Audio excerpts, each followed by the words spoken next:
with the idea of legacy comes, well, you sold out or, you gave up or something like that. And we certainly had clients even who felt that way about us selling. And I don't view it that way at all. I think it's running the race that's before you and considering the next right step of anything that's in front of you and thinking about the people and the stakeholders that's going to affect, and that's you too. Yeah. That's you as the entrepreneur. That's your children. That's your parents. That's your spouse, friends, certainly the team. Thinking about the team in terms of a transition is so important. As an entrepreneur, we have the privilege of being at the center of a lot of networked relationships that in many ways rely on you. And to me, that is legacy.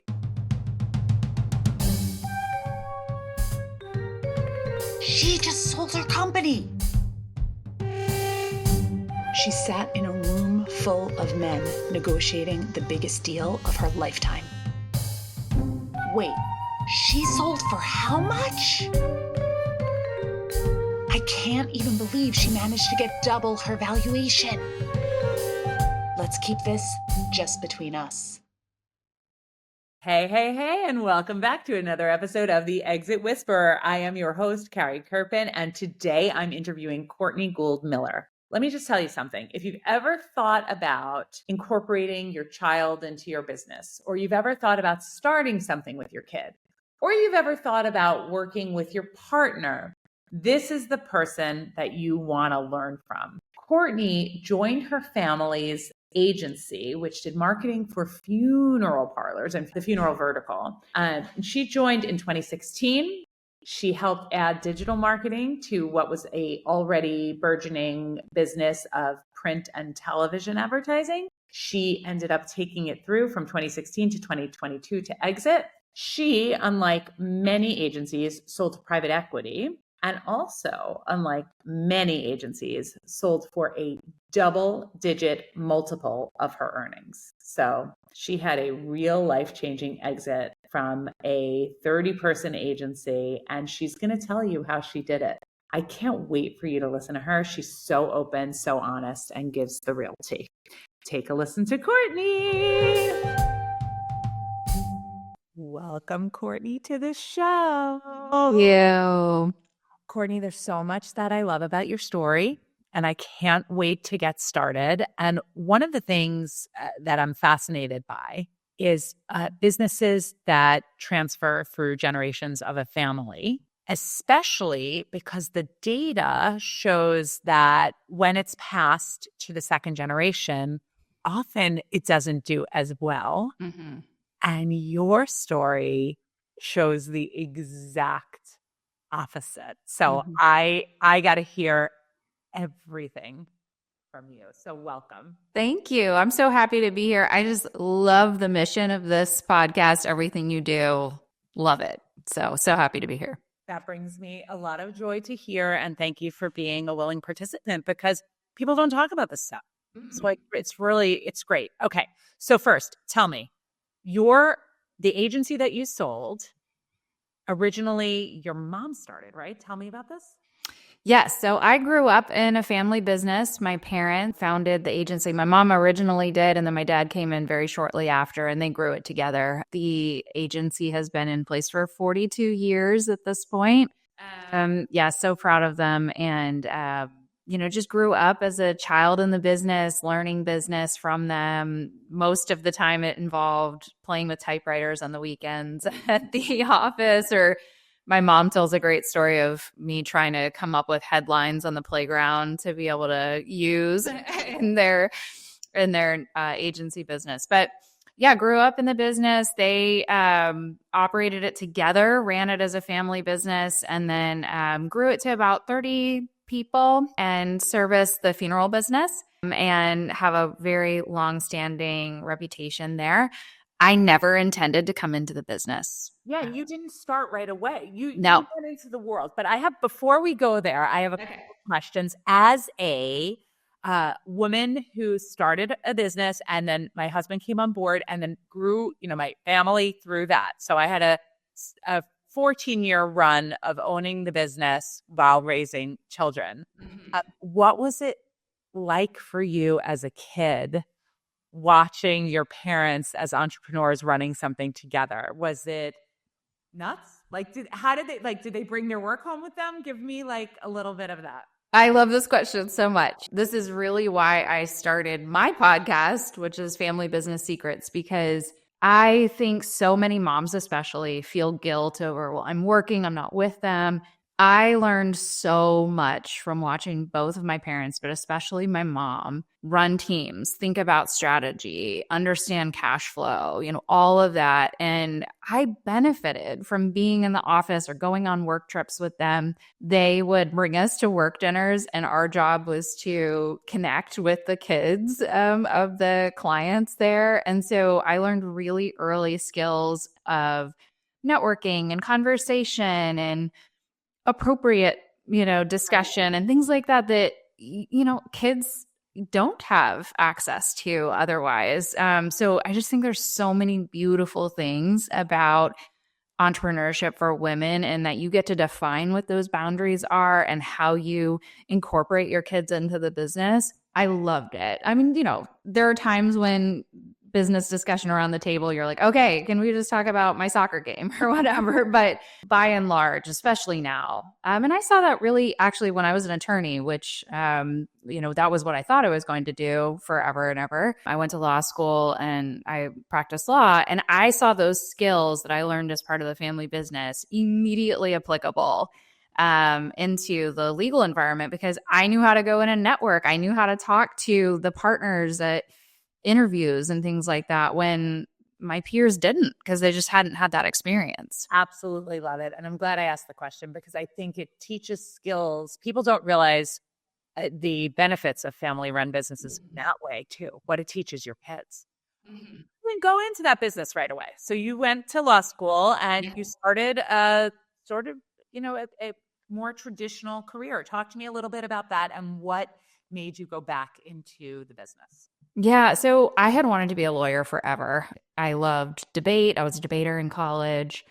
I enjoy reading and research. And so, I thought this was the career for me. And I learned so much from law school and from practicing law for about 6 years in Los Angeles.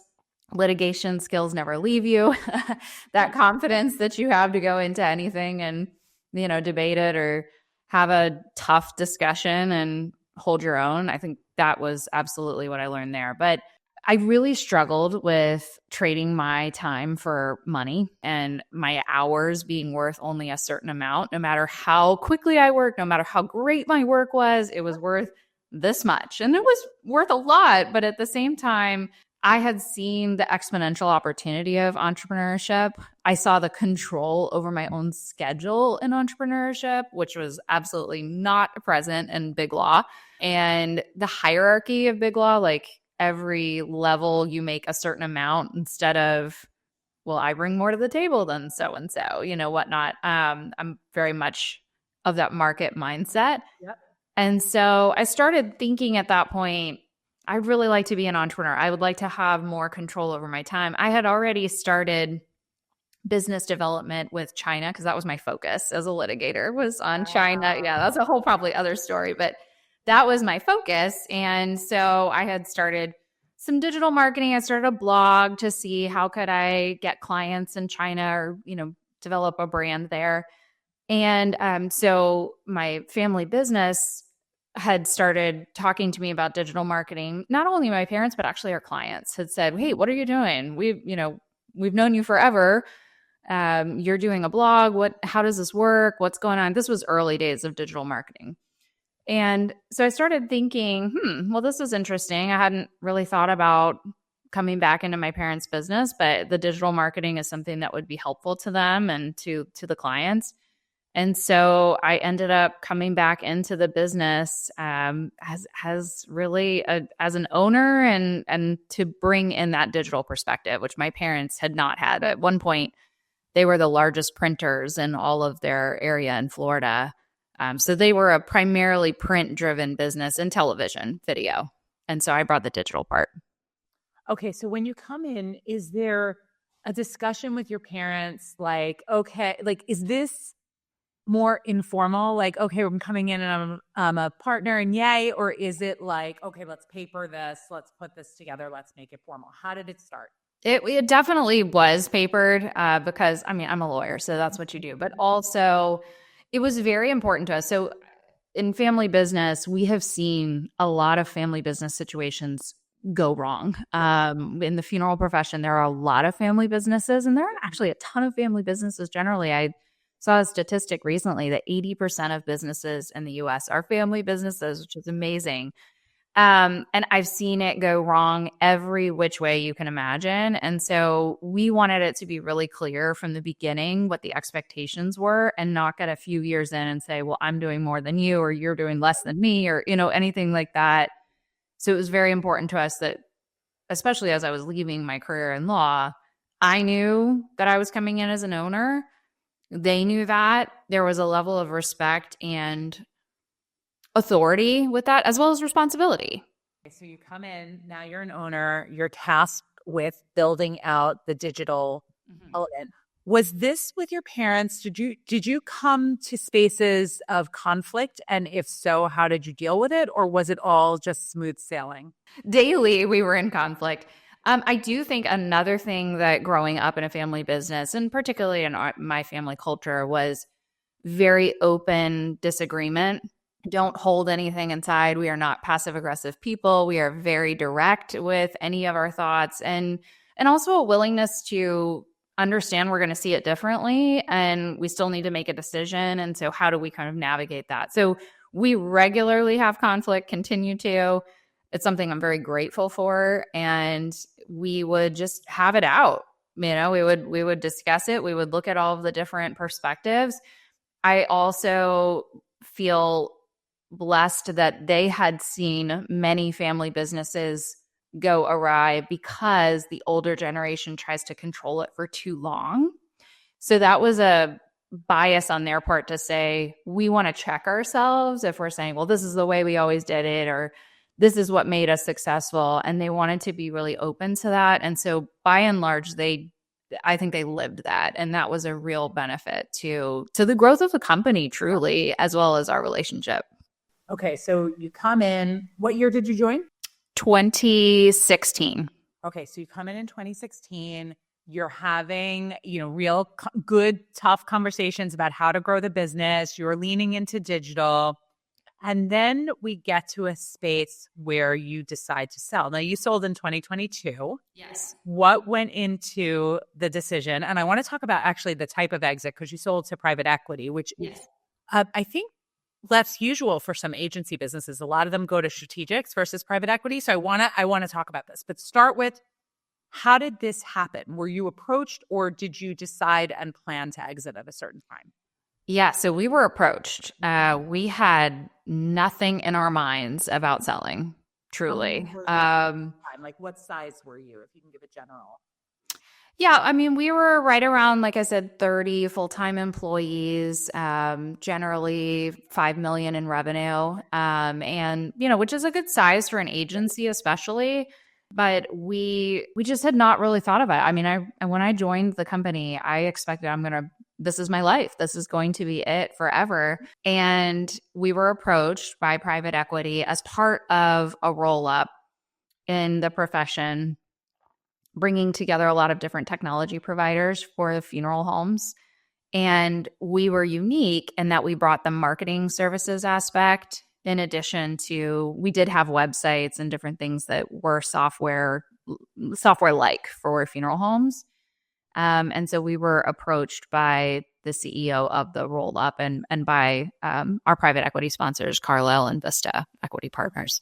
So Carlyle and Vista raise it. It's for private equity, just keeping it simple for folks who don't know, is come in, they raise a bunch of money, they have money, and then they are acquiring a bunch of businesses in a particular vertical. In your case, this was tech around funeral, and you had the marketing services, which was great and completed the picture. They roll that up, and the intent for them is then eventually to resell it long term as a one giant. Yes. Okay. Mm-hmm. So they come to you, and what happens? Do you discuss with your parents? Like, how does this How does this go from, someone reaching out to something that's a real possibility? Yeah, so it's kind of a funny story. So the CEO of Tribute Technology, at the time, it's a new CEO now, but at the time we had been competitors for many, many years. Okay. But he knew my dad. So he texted him and said, I'd like to meet with you about potentially acquiring MKJ. And my dad said, well, you'd need to talk to my daughter, which I just love that he did that, and recognizing that I was really leading the business forward. And I said, no, I don't want to go. That legal background. Yes, that's probably true too. But I said, I don't want to go. And I said, I don't have any interest in talking about why we're not going to sell. So why would I go?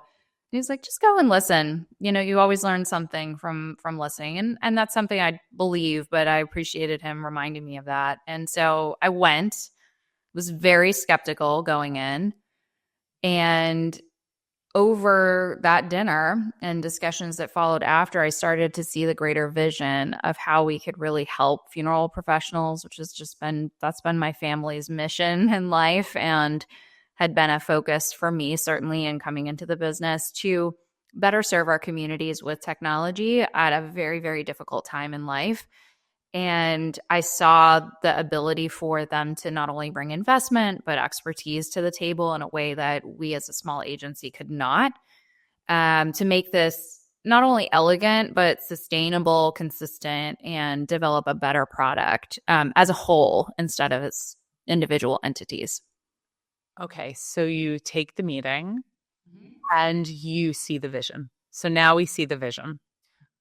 I want to talk to you about financial, because there's something that you mentioned when I was learning about you that I am so impressed by. So in 2022, when we talk about this, we talk about that you were able to exit for a double-digit multiple on EBITDA.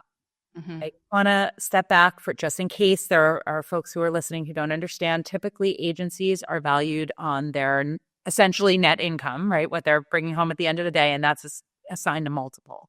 The version of that they use to evaluate that is called EBITDA, earnings before interest, tax, depreciation, and amortization. Yes. Thumbs up. The multiple. And I mean, a good multiple at that time probably would have been 8x times. So to get to double digits is really, really impressive. Mm-hmm. Was this something that was offered up front because you were so strategically valuable, or was this something you negotiated? Like, how did it come to be that you were able to extract that level of exit? Because it is fantastic. I do not believe everyone should sell, and for any offer, right? Yeah. You need to know whether this is an offer that you can make better through growth. Yep. Or is this a once in a lifetime? And for us, it was a once in a lifetime situation. And so I did negotiate it up from the standpoint of it was important to me that the management team as well as the private equity sponsors understood our unique value. And that's probably the marketer in me. But it was interesting because the CEO said, okay, well, let's go to another dinner. That was his next step. And I said, I don't want to go to another dinner. I would like to present to you what our value is, because the way that you described to me what you see and what you're interested in is only a very small piece of what we would bring to the table in this greater vision. And so I'd like to present to you who we are as a company, how I think the synergies would be expressed here, and for you to understand our value before you give us an offer. And we did that. So I presented, I think it was really about a 3-hour meeting. And I thought about what kinds of ways could I quantify our value. In some ways, as an agency, that was all of the photos and images and video that we had taken over our lifetime. Obviously, some of that was not in the right condition any longer. It was too old. But over the last decade, we had, I remember totaling it all up. It was like terabytes of data, just massive amounts of photo assets and what that would be worth to them. What it was worth to them, not only our client base, but our recurring client base, which obviously recurring gets a higher multiple than often agencies or one-time revenue. So there were various ways that I thought about how they would see our value and positioned it and packaged it for them.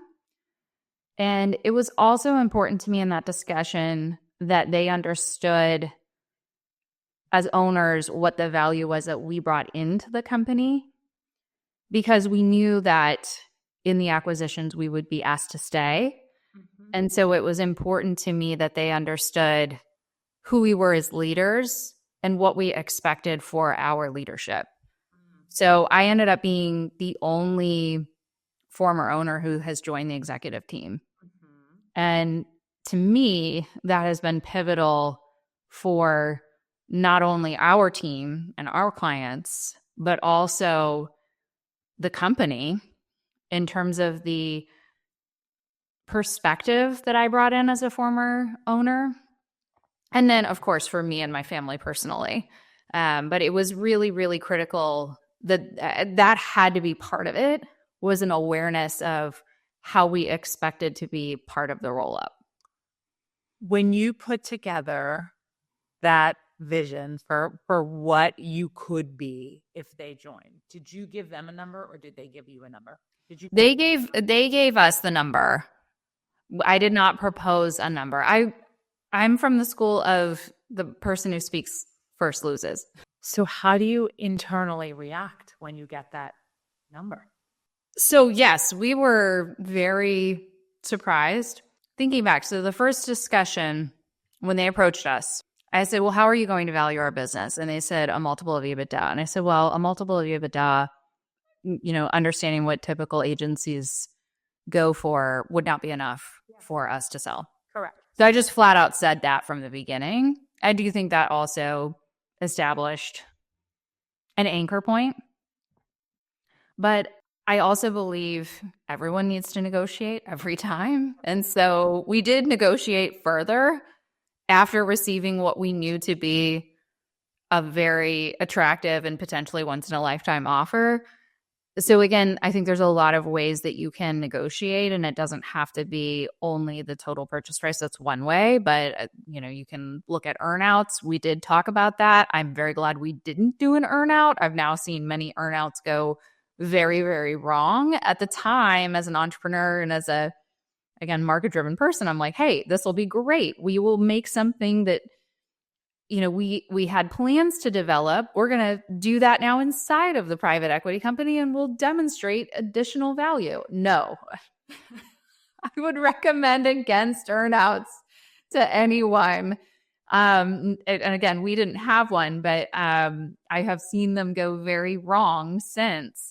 And that's because you no longer have control of the business once you sell it. And so all of the ways and levers that you as an entrepreneur are like, well, we can pull this and we can do that to hit it. Those are no longer in your control. So I'm sure there are situations where earnouts go well. I have not seen them. For sure. I mean, they do, some of them. But I had one and was able to do it, but I know how rare it is. Mm-hmm. And the only way I was able to do it, by the way, was that in my documents, I had complete control over the unit P&L. They could neither add nor take away any expenses for that part of the business. And that, there you go, to have the levers. But it's really hard. It's challenging. I mean, when you sell to PE, and I think this is a good thing for people to know, you're less likely to have to do an earnout than if you sell to a strategic that is valuing you on incremental growth. But in this case, you got both the valuation and no need for the earnout, which is chef's kiss. Incredible. Okay. Yeah. So you sell, your family, you're all celebrating, you're so excited, and you join as Chief Marketing and Customer Officer of the acquiring company, yes? Yes. Well, Chief Marketing Officer originally. I was promoted later. Okay, got it. So you come in as CMO. And you are now back to working for somebody else outside of the family business. By the way, in addition to this, you also had another business on the side, right? An e-com business for local businesses that you built and subsequently sold, I think, in that same year, right? The year later. A year later. Yes. Anything. Okay. So you come on and you're CMO. And what is that like now? One of the things that I hear all the time is about, I think it was in one of my podcasts, actually. I think it was someone said this, where selling a business and staying there can be like selling your house, but living in it while somebody is moving all the stuff around. So talk to me a little bit about what that transition was like and how the acquisition and onboarding actually went. Did it exceed your expectations? Was it more difficult than you anticipated? Give me a little bit of an overview of that. It was both far better and worse. I would say both at the same time. I have learned so much from this experience being in private equity, being on the executive team of a $140 million revenue company. Just unbelievable learning about data and forecasting and investment. And I mean, just on a team leadership, I have about 80 people on my team. There's so much that I learned that I had no idea I would learn, and navigating both a great economy and a not great economy, and interest rates and technology and product development. So on and on. I have learned so much, and I'm just unbelievably grateful for that. It is a little bit like living in a house that you've already sold. I also think something that people don't talk about with a sale of a business is how much grief there is. Not that you're sad you did it. I mean, our family, my parents and my husband were in the business. They still are. We're all involved in the roll-up. We all have 100% confidence that we made the right decision. No regrets whatsoever. But it's hard to see things change. And you have grief in entrepreneurship generally. You think something's going to go great. It doesn't. You think everyone's going to love your idea. They don't. Things like that. But there's such a shift in terms of how decisions are made, why decisions are made, the purpose and the mission behind the company. It's not yours. You don't have control over it. So it's a little bit like dying to self slowly. Yeah. I would describe it more like that, and recognizing that there's good and bad in every decision. And when it's not your decision, it's harder to realize that. And yet there are things that I know we do to serve customers better now than we did as an individual company. And so I think it's a broadening of perspective, as well as a slow giving up of control, which, depending on your personality, but most entrepreneurs, that's pretty hard. So I would say that has been a challenge, and yet I've grown from it. One of the things that you said about grief is it's so powerful, because the grief, I think I have the stat, it's 70 or 80%. I don't want to misquote it, but so many founders experience some form of sadness or depression or something after they've sold. And it's actually regardless of how big the exit was or the monetary value, because it's not really, I mean, sometimes people sell before they're ready and are not monetarily set up for success, but a lot of times it's just like who you were in the community and who you are and your identity. And that's, that shift is hard. That was really, really hard for me. I think the earnout for me, so I work, whether it's an earnout or whether you're contracted with the company, I worked for 3 years. And I think that gave me a good amount of time to process and grieve and work through the shock of it no longer being yours, but you still being there and getting to a space where you process, because that grief is real. I mean, it's definitely real. And so I appreciate you sharing that, especially when people don't know what they want to do next too. Exactly. I mean, look, the life of running a business and being an entrepreneur, it's hard, right? I mean, we know that. Like, there are many days when you're like, I just want to not deal with this anymore, whatever it may be, an employee issue, a client issue, a cash flow issue. It doesn't matter what it is. And so I think all of us feel like, well, is it really worth it? And should we keep going? And so, I think we're in a different type of economy now, but back when we were approached, there were a lot of people getting offers, a lot of people being approached all the time. And my feeling of it is, what are you going to do after? You need to be aware of that. Yep. And not just short term, but do I have a vision for myself long term? How is the non-compete going to affect that? Because, of course, you're going to have some kind of non-compete. Understanding, like, I've talked to some business owners who are older, closer to the end of their career, and they kind of feel ready, kind of don't.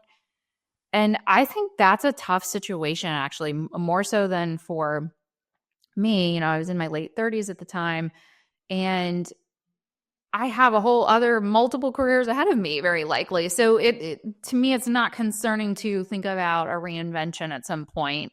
Whereas if you're later in your career, really understanding, what am I going to do with my time? And who am I without this business? Because yeah, absolutely. It's your identity. Like, these employees are your people, your clients are your best friends. And so if that's all gone, what happens? Who are you and what do you do? I think that causes more depression. I did not personally deal with that, even though there was grief. I feel a lot of purpose in my work, but I do think it's something you really have to think through ahead of accepting the offer. Who am I going to be after this? And what do I want? What do I see for myself? What is a vision that I'm excited about besides this money?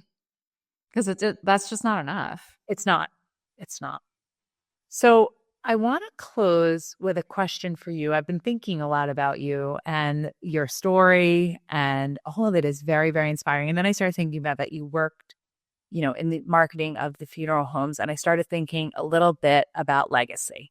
Because obviously you're surrounded in this space in a vertical that, talks about end of life and talks about a life well lived and all of this stuff. And so I'm curious for you, at this midway stage in your career, having accomplished so much already and having so much runway in front of you, when you look back, what would you want your legacy to be?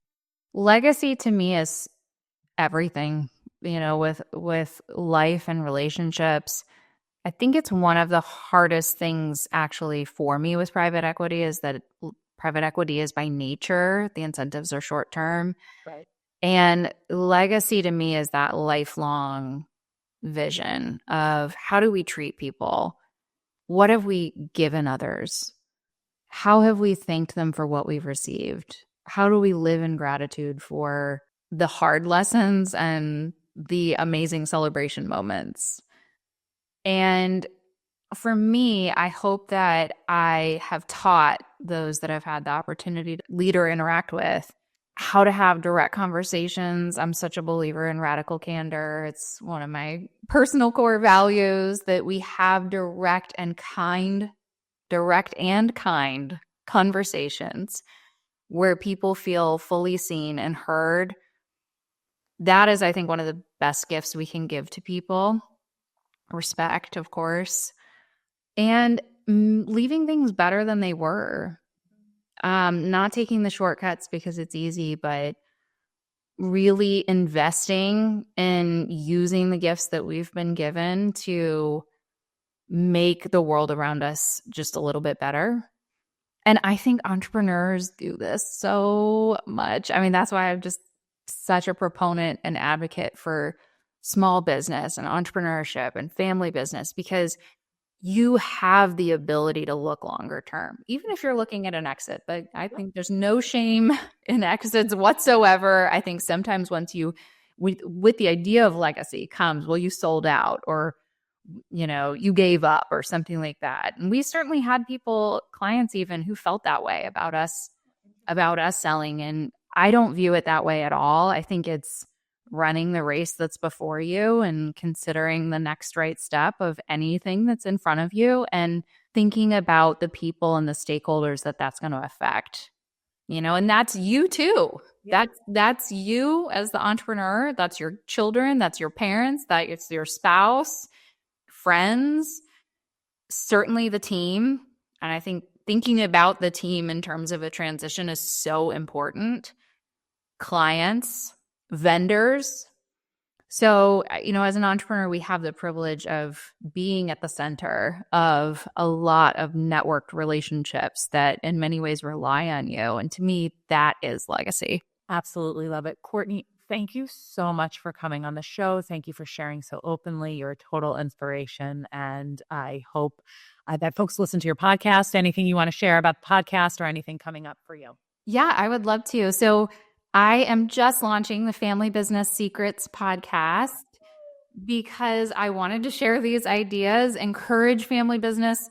Entrepreneurship is hard. Family business is a whole other level. In some ways, we're crazy to go into business with family. In other ways, it's the very, very best when it works. And so I want to give encouragement to family businesses, tips and tricks, including AI. That's one of the things that I talk about, which doesn't seem related, except I find so many small businesses and family businesses who are not leveraging this incredible capability. So thinking about technology in a positive way. The other thing I'm doing with the Family Business Secrets podcast is that it's for the whole family. So it's a clean podcast and it's intended to help kids learn business lessons that they would learn in a family business context. So every week I have table topics to discuss, dinner table topics to talk through as a family, so that even if you're just starting your family business journey or just interested, maybe you grew up in a family business, you're no longer, like, things to kind of spark that entrepreneurship in our kids is another mission for me. So you can find all of that at my website, CourtneyGouldMiller.com, and would love to have some of your listeners come over and they will have some fun. Family business side. Similar side of the world, but I love that it's for the whole family. That is fantastic. Well, Courtney, thank you so much for coming on the show and have a great week. You too. Thank you.